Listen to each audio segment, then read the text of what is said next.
Selanjutnya lelaki itu menyeberangi sungai. Sepasang mata Raden Said terbelalak heran. Lelaki itu berjalan di atas air bagaikan berjalan di daratan saja. Kakinya tidak basah terkena air. Ia semakin yakin calon gurunya itu adalah seorang lelaki berilmu tinggi, waskita dan mungkin saja golongan para wali. Setelah lelaki tua itu hilang dari pandangan Raden Said, pemuda ini duduk bersila. Dia teringat suatu kisah ajaib yang dibacanya di dalam Al-Quran, yaitu kisah Ashabul Kahfi. Maka ia segera berdoa kepada Tuhan supaya ditidurkan seperti para pemuda di Goa Kahfi ratusan tahun yang silam.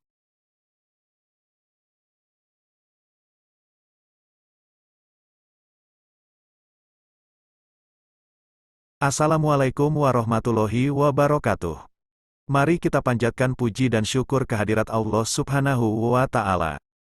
Sebagai orang Indonesia, kita tentu pernah mendengar nama Sunan Kalijaga. Bahkan, nama itu sudah familiar bagi sebagian orang Indonesia. Sunan Kalijaga atau Susuhunan Kalijaga adalah seorang tokoh wali Songo. Beliau dikenal sebagai wali yang sangat lekat dengan Muslim di Pulau Jawa, karena kemampuannya memasukkan pengaruh Islam ke dalam tradisi dan budaya Jawa. Sunan Kalijaga adalah anggota Wali Songo, merupakan orang Jawa asli yang masih keturunan Adipati Wengker, Ponorogo, yang juga ayah dari Arya Wiraraja. Pendapat ini didasarkan pada catatan historis Babat Tuban, dan data keluarga besar keturunan Sunan Kalijaga. Di dalam babat tersebut diceritakan, Arya Teja alias Tumenggung Wilwatikta berhasil mengislamkan Adipati Tuban, Arya Dikara, dan mengawini putrinya. Dari perkawinan tersebut Arya Teja kemudian memiliki putra bernama Arya Wilatikta. Catatan babat Tuban ini diperkuat juga dengan catatan masyhur penulis dan bendahara Portugis Tome Pires, tahun 1468 sampai tahun 1540. Menurut catatan Tome Pires, penguasa Tuban pada tahun 1400 Masehi adalah cucu dari peguasa Islam pertama di Tuban, yakni Arya Wilakita, dan Sunan Kalijaga atau Raden Mas Said adalah putra Arya Wilatikta. Sejak kecil Raden Mas Said sudah diperkenalkan kepada agama Islam oleh guru agama Kadipaten Tuban, tetapi karena melihat keadaan sekitar atau lingkungan yang kontradiksi dengan kehidupan rakyat jelata, maka jiwa Raden Said berontak. Gelora jiwa muda Raden Said seakan meledak-ledak, manakala melihat praktek oknum pejabat Kadipaten Tuban, di saat menarik pajak pada penduduk atau rakyat jelata. Rakyat yang pada waktu itu sudah sangat menderita, dikarenakan adanya musim kemarau panjang, semakin sengsara, mereka harus membayar pajak yang kadangkala tidak sesuai dengan ketentuan yang ada. Bahkan, jauh dari kemampuan mereka, seringkali jatah mereka untuk persediaan menghadapi musim panen berikutnya, sudah disita para penarik pajak. Walau Raden Said putra seorang bangsawan, dia lebih menyukai kehidupan bebas, yang tidak terikat adat istiadat kebangsawanan. Dia gemar bergaul dengan rakyat jelata, atau dengan segala lapisan masyarakat, dari yang paling bawah hingga yang paling atas. Justru karena pergaulannya yang supel itulah dia banyak mengetahui seluk-beluk kehidupan rakyat Tuban. Niat untuk mengurangi penderitaan rakyat sudah disampaikan kepada ayahnya, tapi agaknya ayahnya tak bisa berbuat banyak. Dia cukup memahami posisi ayahnya, sebagai adipati bawahan Majapahit. Tapi niatnya itu tidak pernah padam. Jika malam-malam sebelumnya dia sering berada di dalam kamarnya sembari mengumandangkan ayat-ayat suci Al-Quran, maka sekarang dia keluar rumah. Di saat penjaga gudang Kadipaten tertidur lelap, Raden Said mengambil sebagian hasil bumi, yang ditarik dari rakyat untuk disetorkan ke Majapahit. Bahan makanan itu dibagi-bagikan kepada rakyat yang sangat membutuhkannya. Hal ini dilakukan tanpa sepengetahuan mereka. Tentu saja rakyat yang tak tahu apa-apa, menjadi kaget bercampur girang, menerima rezeki yang tak diduga-duga. Mereka tak pernah tahu siapa gerangan yang memberikan rezeki itu, karena Raden Said melakukannya di malam hari secara sembunyi-sembunyi. Bukan hanya rakyat yang terkejut atas rezeki yang seakan turun dari langit itu, penjaga gudang Kadipaten juga merasa kaget, hatinya kebat-kebit, karena makin hari barang-barang yang hendak disetorkan ke pusat kerajaan Majapahit itu semakin berkurang. Ia ingin mengetahui siapakah pencuri barang hasil bumi di dalam gudang itu. Suatu malam, ia sengaja mengintip dari kejauhan, dari balik sebuah rumah tak jauh dari gudang Kadipaten. Dugaannya benar, ada seseorang yang membuka pintu gudang. Hampir tak berkedip penjaga gudang itu memperhatikan pencuri itu. Dia hampir tak percaya, pencuri itu adalah Raden Said putra junjungannya sendiri. Untuk melaporkannya sendiri kepada Adipati Wilatikta ia tak berani, khawatir dianggap membuat fitnah. Maka penjaga gudang itu hanya minta 2 orang saksi dari sang adipati, untuk memergoki pencuri yang mengambil hasil bumi rakyat yang tersimpan di gudang. Raden Said tak pernah menyangka bahwa malam itu perbuatannya bakal ketahuan. Ketika ia hendak keluar dari gudang, sambil membawa bahan-bahan makanan, 3 orang prajurit kadipaten menangkapnya, beserta barang bukti yang dibawanya. Raden Said dibawa ke hadapan ayahnya. Adipati Wilatikta marah melihat perbuatan anaknya itu. Raden Said tidak menjawab, untuk apakah dia mencuri barang-barang hasil bumi yang hendak disetorkan ke Majapahit. Tapi untuk itu Raden Said harus mendapat hukuman, karena kejahatan mencuri itu baru pertama kali dilakukannya, maka ia hanya mendapat hukuman cambuk 200 kali pada tangannya. Kemudian disekap selama beberapa hari, tak boleh keluar rumah. Sesudah keluar dari hukuman dia benar-benar keluar dari lingkungan istana, tak pernah pulang sehingga membuat cemas ibu dan adiknya. Apa yang dilakukan Raden Said selanjutnya? Dia mengenakan topeng khusus, berpakaian serba hitam dan kemudian merampok harta orang-orang kaya di Kabupaten Tuban, terutama orang kaya yang pelit dan para pejabat yang curang. Harta hasil rampokan itu diberikannya kepada fakir miskin dan orang-orang yang menderita lainnya, tapi ketika perbuatannya itu mencapai titik jenuh, ada saja orang yang bermaksud mencelakakannya. Ada seorang pemimpin perampok sejati, yang mengetahui aksi Raden Said menjarah harta pejabat kaya. Kemudian pemimpin perampok itu mengenakan pakaian serupa dengan pakaian Raden Said, bahkan mengenakan topeng seperti Raden Said juga. Pada suatu malam, Raden Said baru saja menyelesaikan sholat Isya, mendengar jerit tangis para penduduk desa kampungnya sedang dijarah perampok. Dia segera mendatangi tempat kejadian itu. Begitu mengetahui kedatangan Raden Said, kawanan perampok itu segera berhamburan melarikan diri. Tinggal pemimpin mereka yang sedang asik memperkosa seorang gadis cantik. Raden Said mendobrak pintu rumah si gadis yang sedang diperkosa. Di dalam sebuah kamar, dia melihat seorang berpakaian seperti dirinya, juga mengenakan topeng serupa, sedang berusaha mengenakan pakaiannya kembali. Rupanya dia sudah selesai memperkosa gadis tersebut. Raden Said berusaha menangkap perampok itu, namun pemimpin perampok itu berhasil melarikan diri. Mendadak terdengar suara kentongan dipukul bertalu-talu. Penduduk dari kampung lain berdatangan ke tempat itu. Pada saat itulah si gadis yang baru diperkosa perampok tadi, menangkap erat-erat tangan Raden Said. Raden Said jadi panik dan kebingungan. Para pemuda dari kampung lain menerobos masuk dengan senjata terhunus. Raden Said ditangkap dan dibawa ke rumah kepala desa. Kepala desa yang merasa penasaran mencoba membuka topeng di wajah Raden Said. Begitu mengetahui siapa orang di balik topeng itu, sang kepala desa menjadi terbungkam.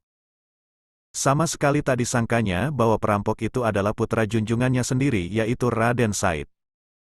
Gegerlah masyarakat pada saat itu. Raden Said dianggap perampok dan pemerkosa. Si gadis yang diperkosa adalah bukti dan saksi hidup atas kejadian itu. Sang kepala desa masih berusaha menutup aib junjungannya. Diam-diam ia membawa Raden Said ke istana Kadipaten Tuban tanpa sepengetahuan orang. Tentu saja sang adipati jadi murka. Raden Said diusir dari wilayah Kadipaten Tuban. Pergi dari Kadipaten Tuban ini, kau telah mencoreng nama baik keluargamu sendiri. Pergi, jangan kembali sebelum kau dapat menggetarkan dinding-dinding istana Kadipaten Tuban ini, dengan ayat-ayat Al-Quran yang sering kau baca di malam hari. Sang Adipati Wilatikta juga sangat terpukul atas kejadian itu. Raden Said yang diharapkan dapat menggantikan kedudukannya, ternyata telah menutup kemungkinan ke arah itu. Sirna sudah segala harapan sang Adipati. Hanya ada satu orang yang dapat mempercayai perbuatan Raden Said, yaitu Dewi Rasawulan. Adik Raden Said itu berjiwa luhur dan sangat tidak mungkin melakukan perbuatan keji. Dewi Rasawulan yang sangat menyayangi kakaknya itu, merasa kasihan. Tanpa sepengetahuan ayah dan ibunya, dia meninggalkan istana Kadipaten Tuban, untuk mencari Raden Said untuk diajak pulang. Kemanakah Raden Said sesudah diusir dari Kadipaten Tuban? Ternyata ia mengembara tanpa tujuan pasti. Pada akhirnya dia menetap di hutan Jatiwangi. Selama bertahun-tahun ia menjadi perampok budiman. Mengapa disebut perampok budiman? Karena hasil rampokannya itu tak pernah dimakannya. Seperti dahulu, selalu diberikan kepada fakir miskin. Yang dirampoknya hanya para hartawan atau orang kaya kikir, tidak menyantuni rakyat jelata, dan tidak mau membayar zakat. Di hutan Jatiwangi, dia membuang nama aslinya. orang menyebutnya dengan berandal Lokajaya. Pada suatu hari, ada seorang berjubah putih lewat hutan Jatiwangi. Dari jauh berandal Lokajaya sudah mengincarnya. Orang itu membawa tongkat yang gagangnya berkilauan. Terus diawasinya orang tua berjubah putih itu. Setelah dekat dia hadang langkahnya. Tanpa banyak bicara lagi direbutnya tongkat itu dari tangan lelaki berjubah putih. Karena tongkat itu direbut dengan paksa, maka orang berjubah putih itu jatuh tersungkur. Dengan susah payah orang itu bangun, sepasang matanya mengeluarkan air walau tak ada suara tangis dari mulutnya. Raden Said pada saat itu sedang mengamati gagang tongkat yang dipegangnya. Ternyata tongkat itu bukan terbuat dari emas, hanya gagangnya saja terbuat dari kuningan sehingga berkilauan tertimpa cahaya matahari, seperti emas. Raden Said heran melihat orang tua itu menangis. Segera diulurkannya kembali tongkat itu. Jangan menangis, ini tongkatmu kukembalikan. Bukan tongkat ini yang kutangisi, ujar lelaki itu sembari memperlihatkan beberapa batang rumput di tangannya. Lihatlah, aku telah berbuat dosa, berbuat kesia-siaan. Rumput ini tercabut ketika aku jatuh tersungkur tadi. Hanya beberapa lembar rumput, kau merasa berdosa? Tanya Raden Said heran. Ya memang berdosa, karena kau mencabutnya tanpa sesuatu keperluan. Andai kata ku cabut guna makanan ternak itu tidak mengapa. Tapi untuk sesuatu kesia-siaan benar-benar suatu dosa, jawab lelaki itu. Hati Raden Said bergetar atas jawaban yang mengandung nilai iman itu. Anak muda, sesungguhnya apa yang kau cari di hutan ini? Saya menginginkan harta. Untuk apa?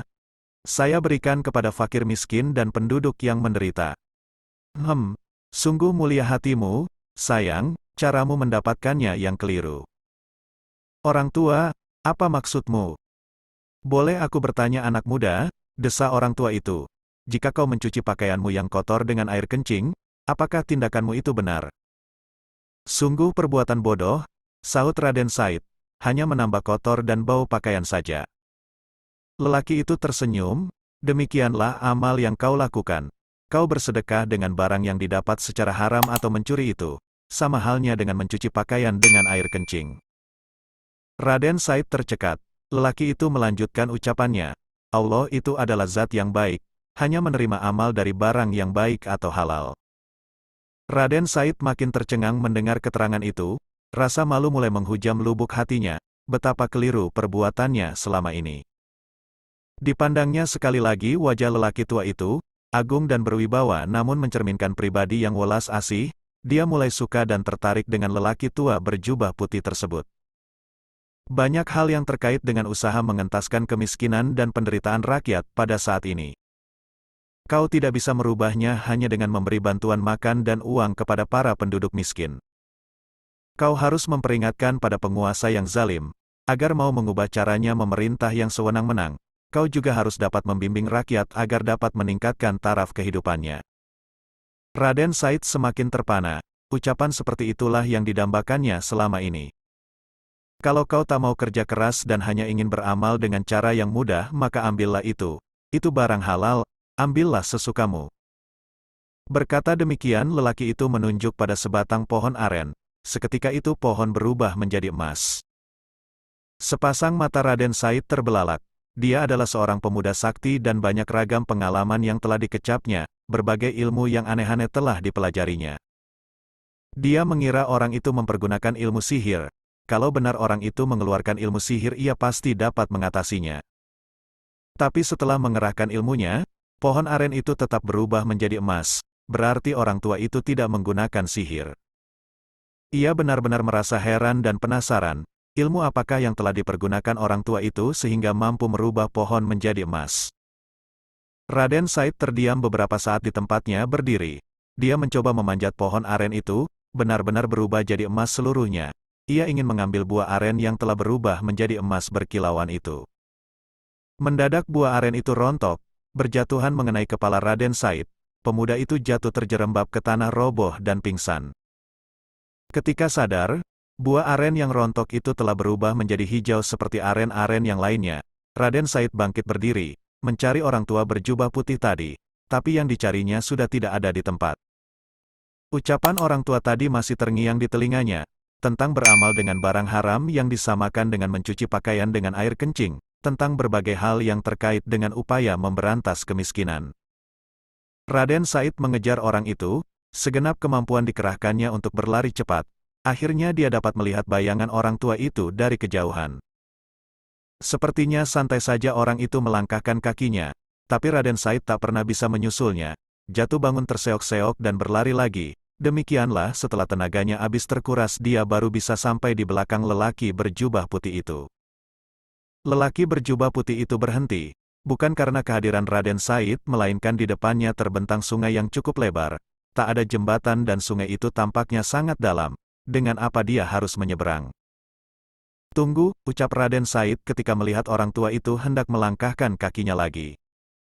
Sudilah kiranya Tuan menerima saya sebagai murid, pintanya. Menjadi muridku? Tanya orang tua itu sembari menoleh. Mau belajar apa? Apa saja, asal Tuan menerima saya sebagai murid. Berat sekali anak muda, bersediakah engkau menerima syarat-syaratnya? Saya bersedia. Lelaki itu kemudian menancapkan tongkatnya di tepi sungai.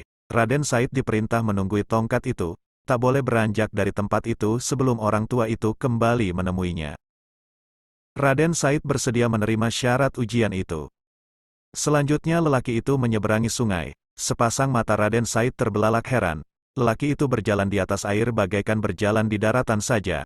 Kakinya tidak basah terkena air.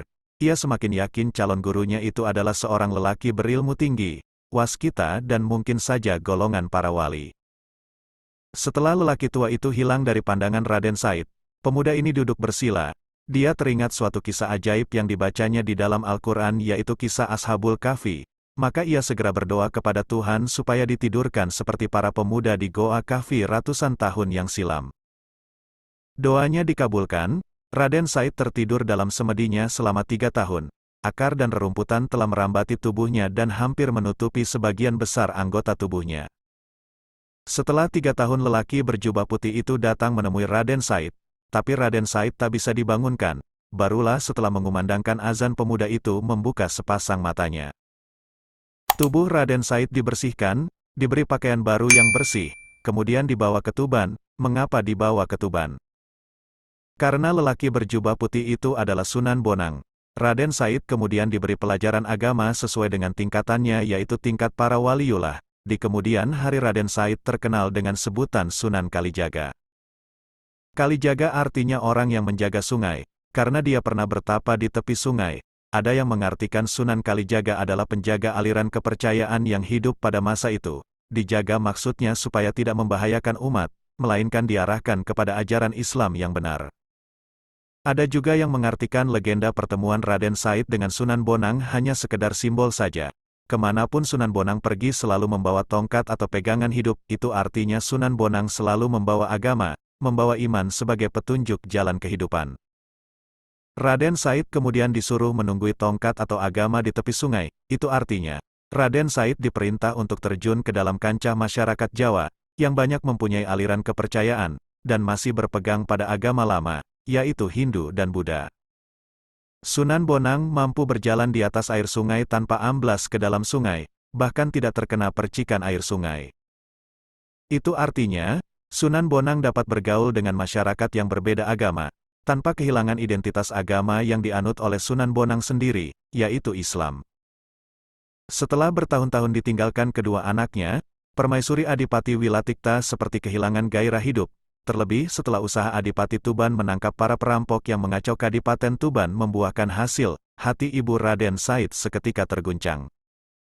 Kebetulan saat ditangkap oleh prajurit Tuban, kepala perampok itu mengenakan pakaian dan topeng yang persis dengan yang dikenakan oleh Raden Said.